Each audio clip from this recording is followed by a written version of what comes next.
All right, guys, it's the end of the week. You know, back in 2020, Black people were really asking for the world, and I was not with it. You guys know that I was staunchly against it. BLM was making all sorts of crazy demands. It was just a mess. But now fast forward and it's 2024, and Black people really came into this election with just a different energy, not asking really for much or really anything. We simply asked that the Jackson family be left alone and that people be a little bit more considerate than to wash their greens where they wash their asses. And Kamala, for whatever reason, could not abide us. She just could not abide us. And that is exactly how we got here. I want to remind you of that. Also, my brain is melting right now because I don't know if I'm the last person on earth to know this, and this was like big news or somehow I missed it.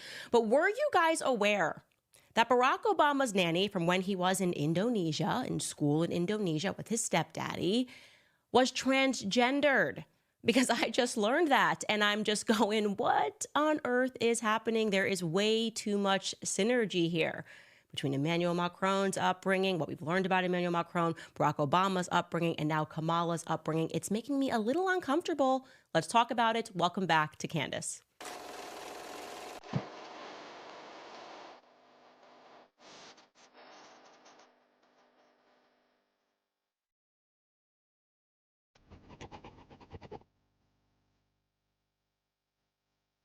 All right, so yesterday was absolutely an insane day. We are being inundated, I mean practically inundated with emails, tidbits, tips, some of them leading to nowhere, some of them leading to some things that we are extremely curious about. And that is why I'm so grateful that we are coming upon the weekend where we get to look into everything thoroughly and come back on Monday with things better fleshed out. Again, we don't want to make any mistakes.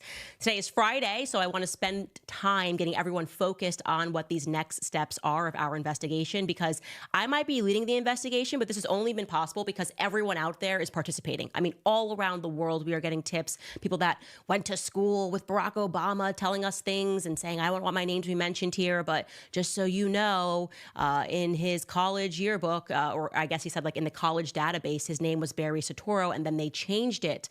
But people that have spoken out about that have mysteriously gone missing. I mean, we are just learning a lot.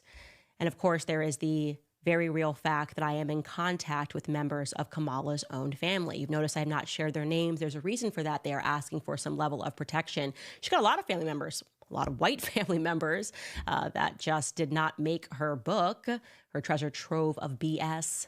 Someone asked me to succinctly put together everything that we have discovered thus far, because there are many people who are now realizing, no, this is not BS. This is not a conspiracy. Kamala has lied about her upbringing, has lied about her own genealogy, and many people have not been on this entire journey with us. And so I'm just going to sum it up for you very simply, okay?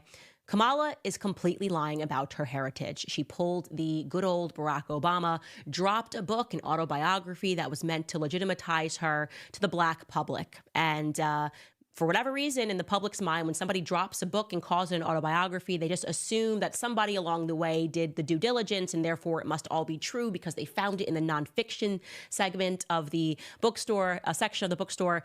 And that's just not true. That leaves a lot of room for politicians to lie.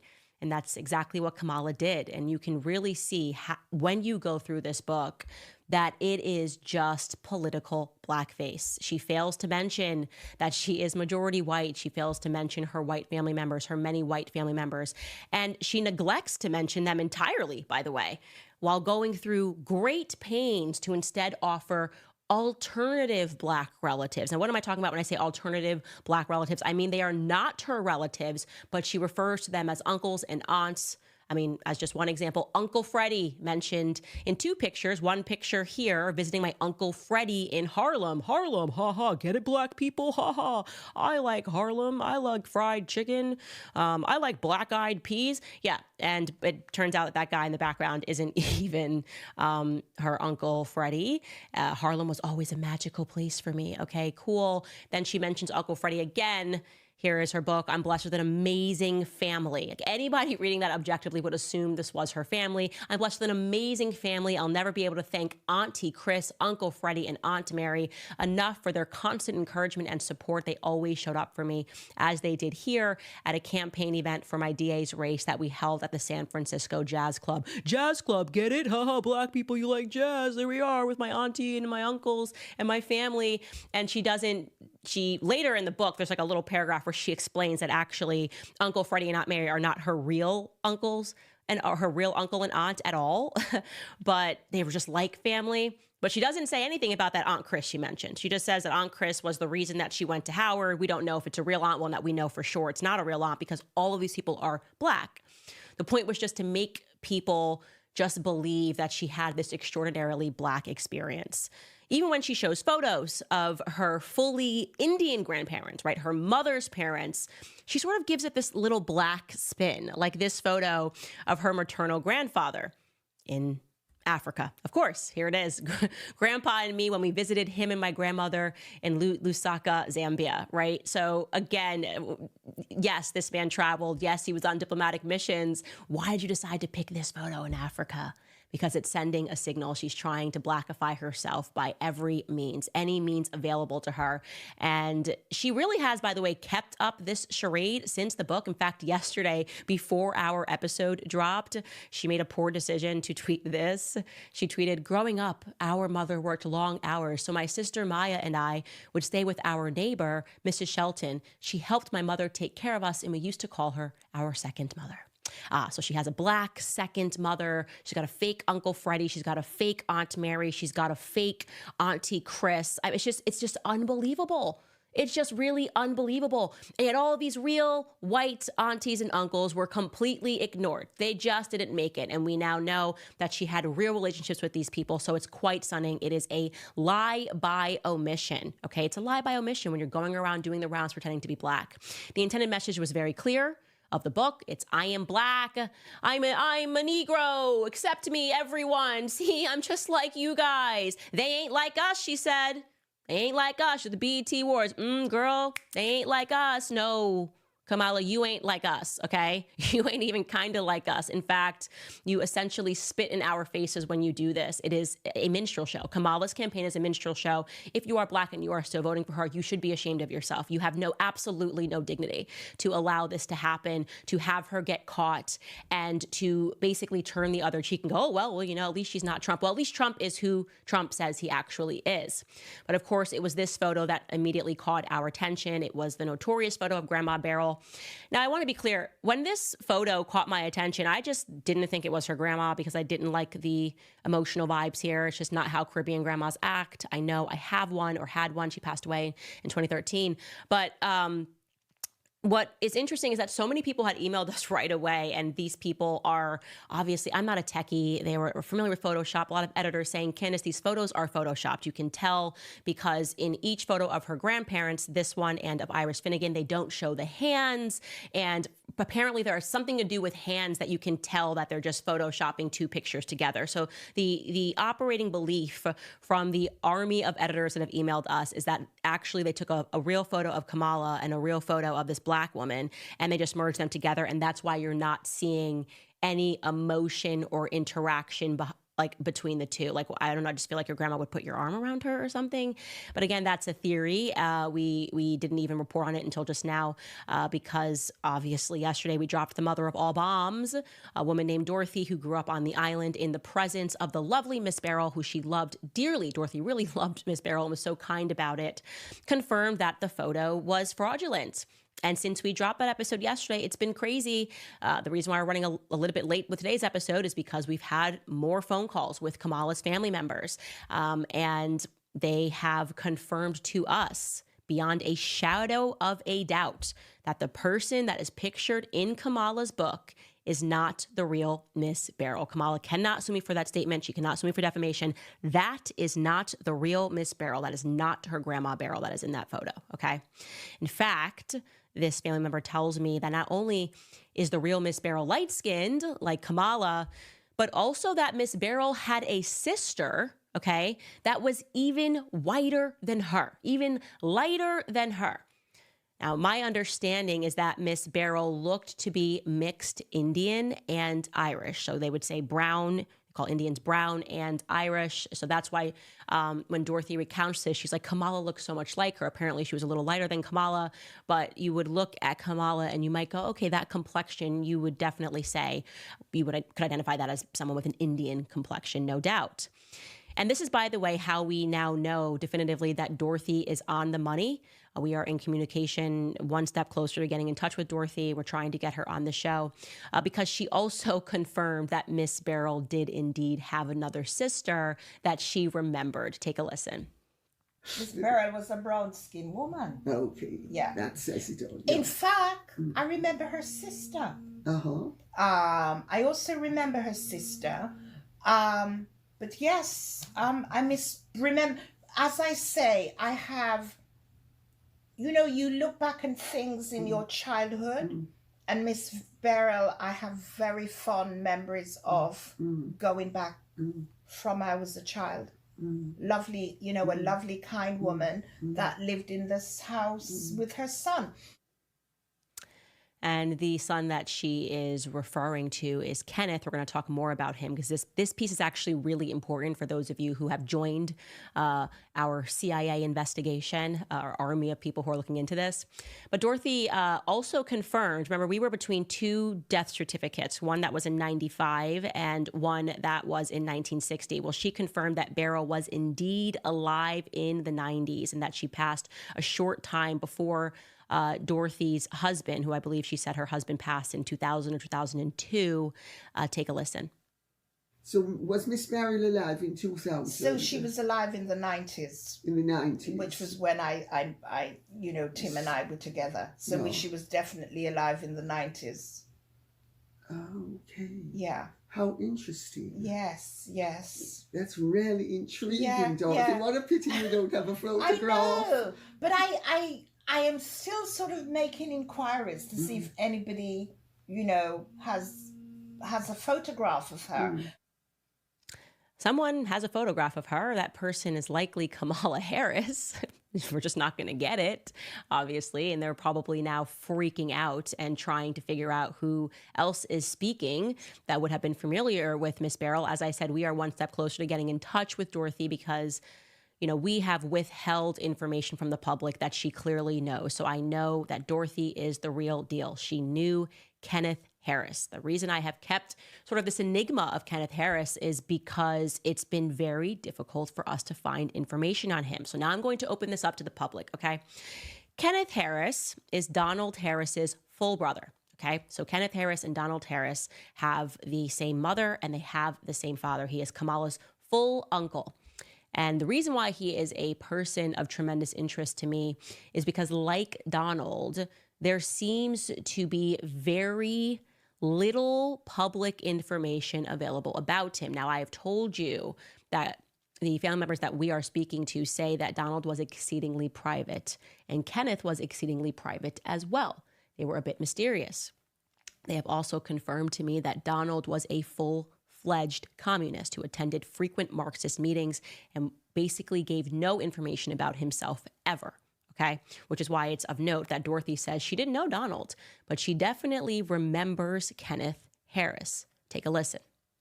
I don't know her other son, who is Kamala's father. I know of him, but I have never met him. But of course, her other son, Uncle Kenneth, I have really loving, fun memories of him. He lived in the village. Yes, he lived with his mother. And what became of him? Do you know? He, as far as I know, he lives in America. Okay. Yes. And Kamala's father. Yes. You didn't know at I all. have never met him.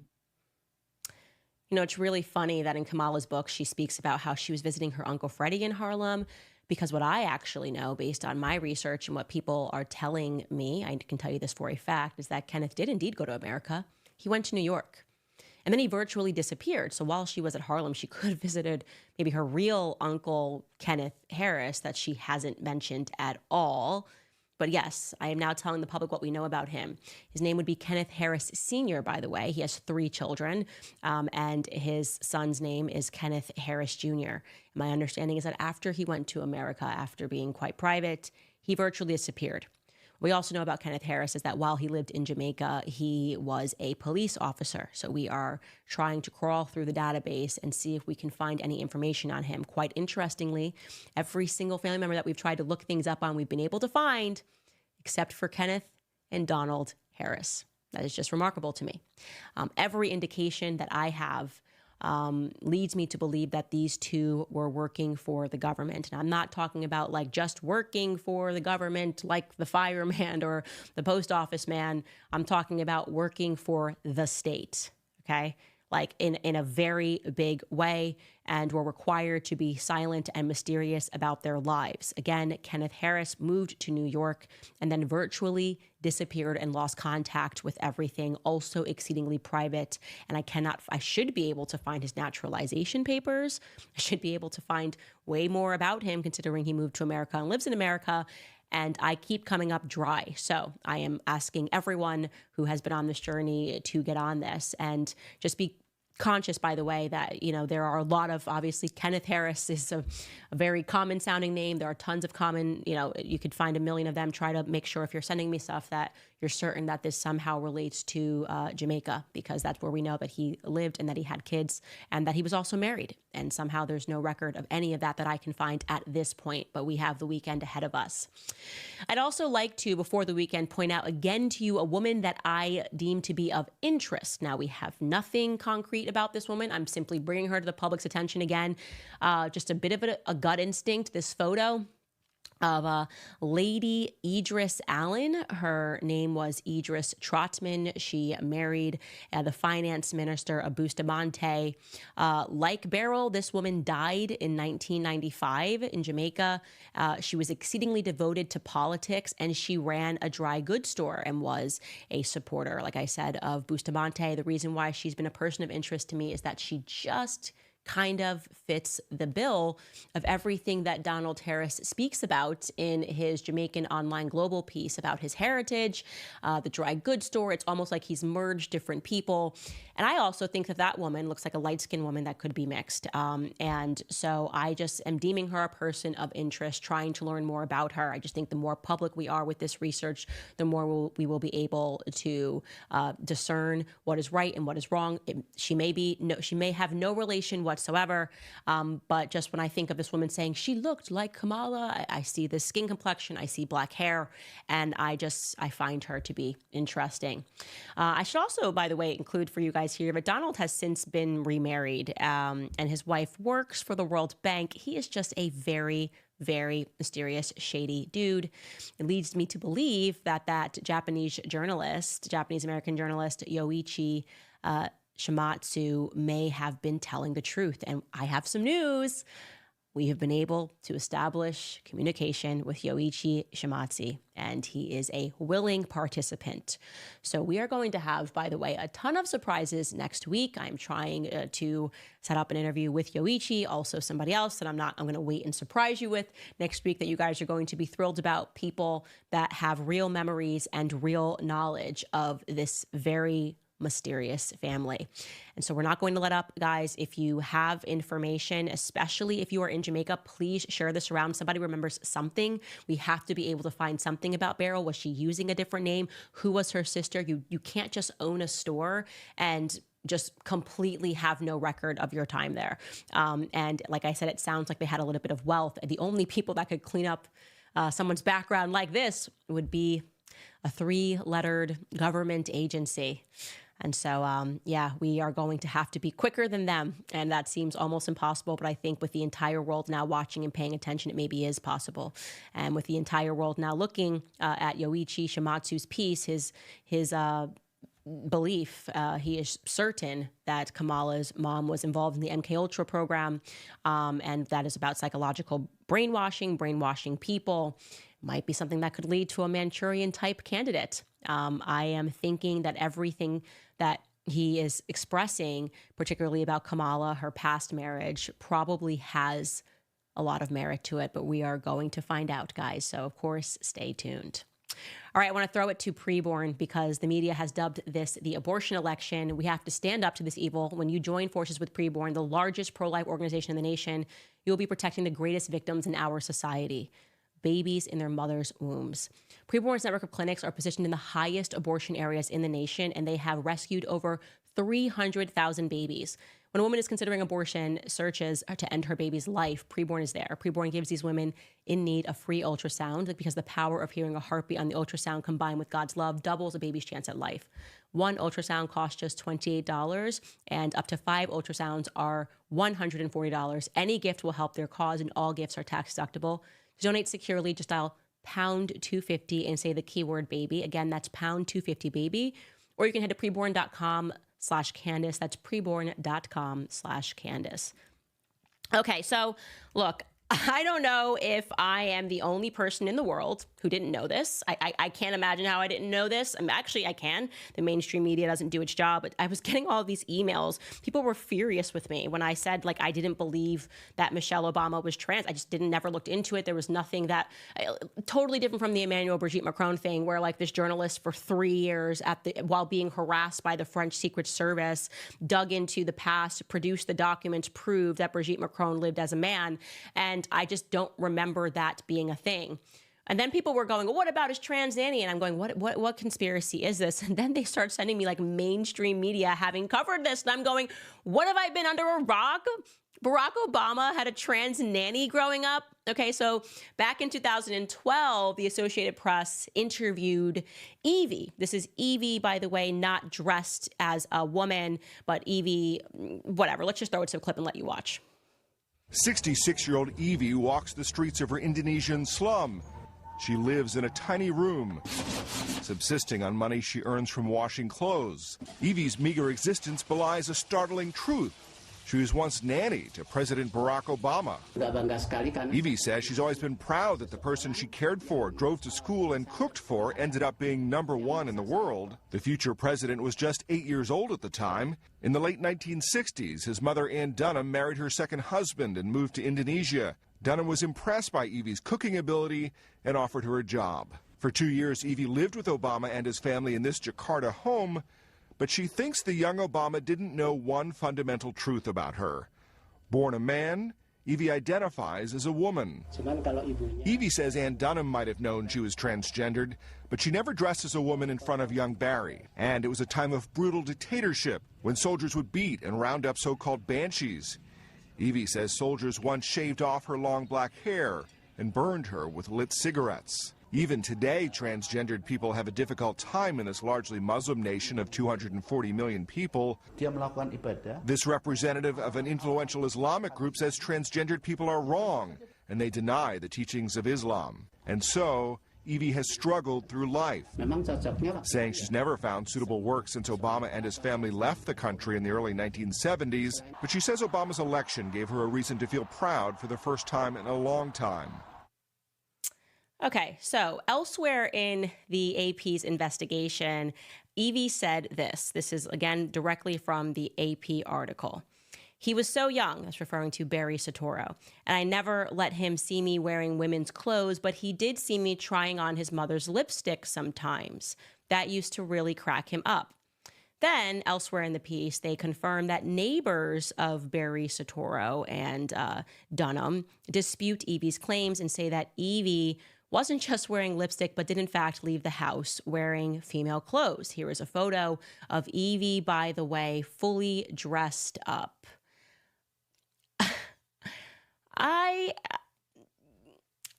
I'm speechless, I think. What the hell is going on? What the hell is going on? You know, Evie apparently was very much accepted as a transgender individual by Stanley Dunham, Barack Obama's mother, so much so that she allowed Evie to wear her lipstick, allowed Evie to be around her child wearing her lipstick, and if the neighbors are telling the truth, which I feel like they are, Evie was dressed as a woman around a young Barry Soetoro. Okay, so why am I bringing this up? Well, first and foremost, because it's insane. Secondly, because it's a little too much synergy, as I said at the top of the show, between the mysterious upbringing of Emmanuel Macron, okay, and Barack Obama. Just like for whatever reason, they're entered into these Catholic schools when they're really young, and they have this extraordinarily close relationships with their grandparents. Like Emmanuel Macron, the exact same thing. This sort of introduction to transgenderism at an incredibly young age, the entire mainstream media sort of colluding to cover their tracks. What the hell is going on? What's going on? I'm going to ask you guys, seriously, what is going on? Because it's starting to look to me like a program, like a global government program, which potentially is breeding world leaders in very disgusting ways, exposing them to things that they probably should not be exposed to when they're young. I got to be very, very careful when I'm talking about this, because we're talking about a topic of transgenderism. We're talking about Brigitte Macron, who was born a man. If you are at all shocked to hear this, just know that of all of the episodes that YouTube decided to completely remove, it was my interview with the journalist. You should go pursue that. That broke the story about Brigitte Macron. I mean, it's as legit as it gets. Like, take it to the bank. Brigitte Macron was born a man named Michel Trogneau. And I am just seeing, like I said, a little bit too much synergy between all of these leaders and their shady backgrounds, you know, their parents, these broken homes. It leads me to my recent research, which, if it was so crazy, I don't know why the media freaked out about me drawing attention to the fact that there were all of these elite sex cults and people that believed in pedophilia as sacraments. I talked about Frankism. I talked about Jacob Frank. I recommended books for people to read to learn about that, and just mysteriously how they've tried to wipe this, erase this from history. And I've talked about this for a reason, because you're talking about a religious sex cult, or an anti-religious sex cult that believed in breeding and incest and things of this nature. This is a fact of history. And the media got really angry when I shared the fact that this cult, this religion, Frankism, made it all the way to America. It is just an inescapable fact that Louis Brandeis, the Supreme Court justice, who blackmailed himself into the Supreme Court, used blackmail to get onto the Supreme Court, was a Frankist. It's just a fact. You can't just make that go away. What does that signal to you? What is actually happening right now? It's very challenging, I think, for a lot of people to recognize. I know people are reading the Chaos book, learning about the MK Ultra program, learning about the extent that your government will go through to lie and to issue mass psychoses and to change the way fundamentally that you think. I know it's a very challenging thing to kind of have, I guess, your fabric of reality become unwoven, but I think it's really necessary for people to come to terms with the kind of evil that we are getting close to here. Because I just can't keep thinking that this topic that keeps surrounding and following Barry Soetoro is like by accident, like, oh, I'm sorry, like bad luck. Like, people are just saying these rumors about you and about your wife. I don't know. Okay. But speaking of gender scandal, it has just recently been announced, it's just a matter of news, that Michelle Obama is hitting the road on behalf of Kamala per Politico. The vice president, Kamala, will appear with former President Barack Obama at a Thursday rally in Georgia, followed by an October 26th appearance with former First Lady Michelle Obama, according to a senior campaign official that was granted anonymity to discuss the unannounced campaign plans. The event will mark Michelle Obama's first appearance on the campaign trail for Harris. And, you know, I'm not going to issue any comments. Again, I am just here to draw your attention to some things that I would describe as peculiar. Okay. I just don't think it is every day that a mom says, hey, I'm totally fine with like the male nanny dressing up like a woman and putting lipstick on in front of my kid. I just don't think that that's like a totally normal thing. Like, I don't feel that way personally, unless there is some sort of a government initiative going on and your kid is kind of a part of some program. I don't know. That's all I'm going to say. I'll leave it at that. That's probably not all I'm going to say. I probably am not going to leave it at that. I'm probably going to talk about this extensively on my podcast, and it is probably why I'm always in trouble, because I just don't know how to shut up and let the government just be corrupt. I really suck at just letting the government and the media do their corrupt, disgusting things. Anyways, something on a positive note to tell you that you can support a 7 Weeks Coffee, because it is America's pro-life coffee company on a mission to fund the pro-life movement, one cup of coffee at a time. Why are they called 7 Weeks Coffee? Because at 7 weeks, a baby is the size of a coffee bean, and it's the same time a heartbeat is clearly detected on an ultrasound. That's why they donate 10% of every sale to support pregnancy care centers across the country. They have raised over $500,000 for these centers and have saved over 5,000 lives by providing free ultrasounds and other resources to moms in need. I can tell you about the coffee. It's mold-free, pesticide-free, shade-grown, low acid. It's organically farmed. It checks all the boxes. So exclusively for my listeners, if you go to 7weekscoffee.com and use code Candace for up to 25% off your order, remember, your order will directly help support a network of over 900 pro-life organizations across the U.S. So head to 7weekscoffee.com and use code Candace for up to 25% off your order. All right, it's been trending. Obviously, we did not miss it. The 79th annual Alfred E. Smith Memorial Foundation dinner. Catholic dinner. Donald Trump made an appearance. That's not unusual, because this charity dinner is a very big deal. He appeared with Melania. What was unusual was the fact that Kamala declined to appear, which would make her the first presidential candidate to do so since 1984. That is, it's basically like a rite of passage. Everyone just goes to this Catholic charity event. So this is a giant snub. I mean, since 1960, it's been a stop for presidential candidates. And I feel she was making a statement. I mean, listen, is it weird that she could find time to go on the Call Her Daddy Sex podcast, but couldn't make time to go to a Catholic charity event that she knew was coming up? Like, it would have just been on the calendar because every presidential candidate does this. Yeah, I think it's notable. And like I said, it's a Catholic event, and we do understand that abortion has been a very big topic. So I'm wondering if the decision was meant to be a signal to her voters, a signal that she is explicitly anti-Christian, and she is embracing that by not even honoring them with an appearance. Anyways, the consensus is that Trump knocked it out of the park. He really did. I'm not saying that because I'm voting for him. I have been critical of him on this podcast. I try to just be authentic across the board. Here is a roundup of his best jokes of the evening. I used to think the Democrats were crazy for saying that men have periods. But then I met Tim Waltz. Well, I'd better wrap up because Mayor Adams told me earlier that I needed to make this one very quick, especially the city has reserved this room for a large group of illegal aliens coming in from Texas. There's a group called White Dudes for Harris. Have you seen this? White Dudes for Harris. Anybody know? Are some of you here? White Dudes for Harris? Doesn't sound like it. But I'm not worried about them at all because their wives and their wives' lovers are all voting for me. A major issue in this race is child care, and Kamala has put forward a concept of a plan. A lot of people don't like it. The only piece of advice I would have for her in the event that she wins would be not to let her husband, Doug, anywhere near the nannies. Just keep him away. That's a nasty one. Chuck Schumer is here looking very glum. Doesn't he look glum? He looks glum. But look on the bright side, Chuck, considering how woke your party has become. If Kamala loses, you still have a chance to become the first woman president. He was just great, and it makes sense because he's always been a personality. He's always been in front of the in front of the cameras his entire life, and the media loved him and celebrated him, and he was allowed to be on NBC and say you're fired, and every late night talk shows had him on. Like, it's really him in his element, right? And so it was nice to see him. It was nice to see how receptive the crowd was. And like I said, I mean, even Brian Stelter said he was great. I mean, that, like, when somebody like Brian Stelter in his squeaky voice says that Donald Trump was great, then you know that, like, you just should just believe it because he hates Trump so much. He suffers from Trump derangement syndrome.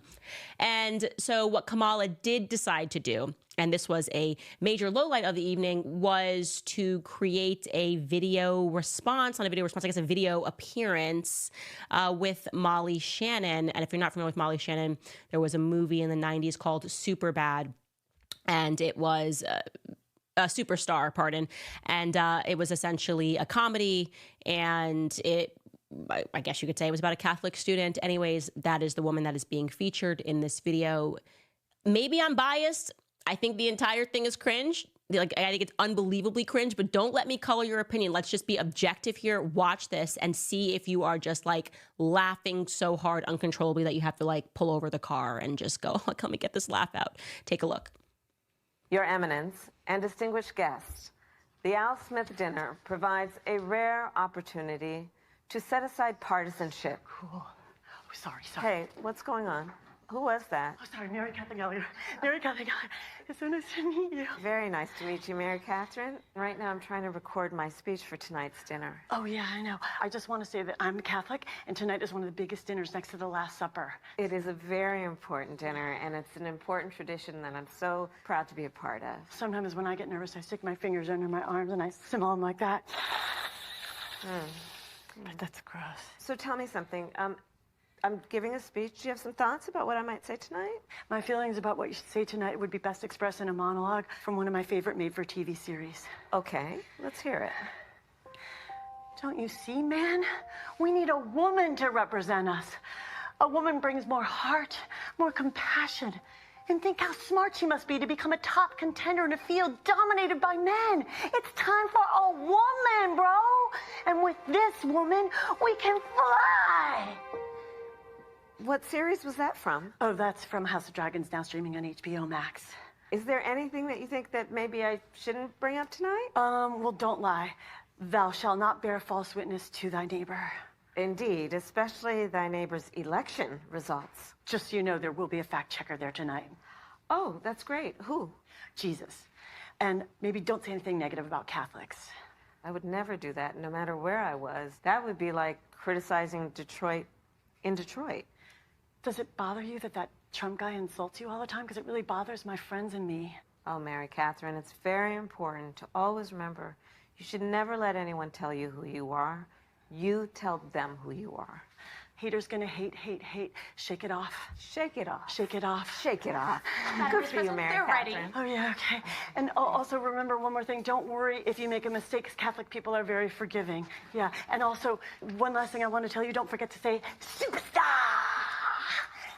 Thank you, Mary Catherine. Thank you, Mamala. Thank you.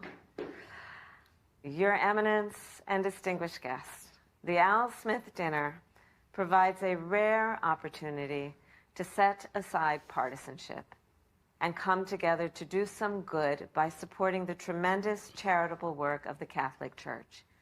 The Church cares for the sick and feeds the hungry, supports families with housing and education, and in times of disaster, provides not only essential Can we just supplies- get out of this? I'm sorry, I can't do it anymore. I tried so hard. It's painful. I'm looking at the chat. The only reason I'm laughing is because the chat is like, yeah, okay, you cackling Jezebel. Like, this isn't funny. Like, I'm literally laughing at the comments of people that are just sending me the vomit emoji over and over again in the chat. Like that, because I was feeling the same way. And I was like, let me just give it a chance. Maybe somebody else found this funny. I found it insulting. I think I have a very good sense of humor.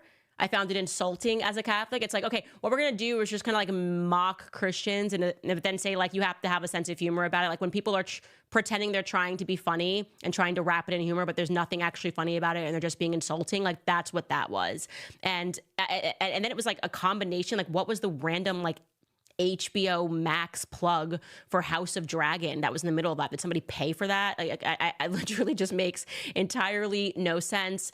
And then you have her, and she just is not a great actress. She wasn't good at acting like I said, Latina. She wasn't good at acting like a Black woman. So did we think she was going to be great in that skit? Like, no, she fails at acting. She should have just given a message and thanked them. Like, that's what I would have done if I was with him. I was like, let's not try to be funny. Let's not be annoying when it's a women. It's so annoying when people do that. It's like, just run because you're a good candidate. Stop saying like, oh, you're first woman and you're in a male dominated. It's so cringe. It just makes you instantly a weak candidate when you just lean into like how you look. Like, I'm a woman. I'm going to be the first Black woman. I'm going to be the first redhead. I'm going to be the first gay. It's like, just shut up. Please, just shut up and tell us what your ideas are. Am I crazy for thinking that that's how people should run? There's nothing to me that basically verifies that someone is not fit for office, and the fact that they can't win it based on merit, and they want you to essentially like give them a bolster for just being a woman. And sadly, some people are going to vote for her just because she's a woman. And some people are going to vote for her just because she's attempting to blackify herself. But I'm hoping and feeling positive that is going to be the minority. Anyways, guys, I want to get to your comments. But before we do, first and foremost, I want to remind you, if you are on YouTube or Rumble right now, hit the like button. Also, subscribe. We're getting very close to 3 million subscribers here on YouTube. And if you want to support the show and support our independent work, you can head to locals.com. But first, I want to remind you as well, the economy has been a major burden on the average American. Wages are flat, expenses are up, and it is very hard to manage to pay all the bills without grabbing credit cards. If you're a homeowner and you're frustrated with that cycle, I need you to make a 10-minute no-obligation call today to my friends in American Financing. Interest rates are coming down, and they are now in the low 5s. So if you're constantly carrying around a credit card balance each and every month with a rate in the 20s, American Financing can show you how to put your hard-earned equity to work and get you out of debt. Their salary-based mortgage consultants are saving their customers an average of $800 a month. And if you get started today, you may not even have to make your next month's mortgage payment. So call today. The number is 800-795-1210. Again, that's 800-795-1210, or you can visit americanfinancing.net/Owens. That's americanfinancing.net/Owens. Okay, guys, before we jump into comments, I'm reminding you, focus on Kenneth Harris Sr. This is the mystery. He is Donald's full brother. I think both of them are operatives. I believe, I know for a fact, based on the family members, that they attended Marxist meetings. They were very private about their lives. And then we have Kenneth Harris, who disappeared into the New York scene and was apparently not visited by his dear aunt, dear niece. Maybe he was visited by his dear niece, because I'm pretty sure she is a communist operative as well. This woman is incredibly dangerous. We have a very short runway to solve this mystery. We are looking for a photo of the real Beryl. So if you are in Jamaica and you are watching this, you know people in Jamaica, head down to St. Anne. Like, what are you doing? Jamaica's not that big. You can take a drive, a ride, whatever you got to do, hop a private plane, walk, get down to the St. Anne Parish and start asking questions. Follow this series. We know where she worked. We know that she had a store. That woman gave us tons of information to work with. She was good at mathematics. She would have been involved in the community in a big way. You can't just run a store and disappear, no matter how good the CIA thinks they are with deleting the history of these candidates, these Manchurian candidates. I believe that the internet and the community are better. I really do believe that. So if you see something, say something, email us at info@CandaceOwens.com. Okay, now we are going to jump over to Rumble and read some of your comments, so we will see you there. Let's get ready to Rumble. What do you guys have for me today? Rosario writes, I watched your interview